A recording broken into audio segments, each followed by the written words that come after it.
Bugün güzel bir gündür.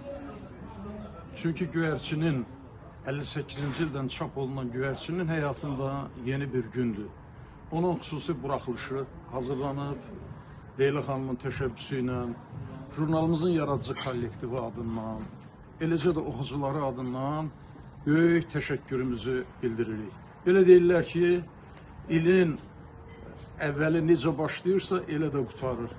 Bu ilin sonu da gözəl qutardı. Əvvəli də gözəl başlayır.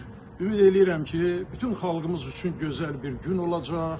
Ümid edirəm ki, müstəqil Azərbaycanımızın, suveren Azərbaycanımızın, öz hüdudlarını qoruyan Azərbaycanımızın göylərində Göyərçin yenə də uçacaq, öz qanatlarında balalarımıza gözəl-gözəl nağıllar, əfsanələr, şeirlər, tapmacalar aparacaq. Hamının yeni ili mübarək olsun.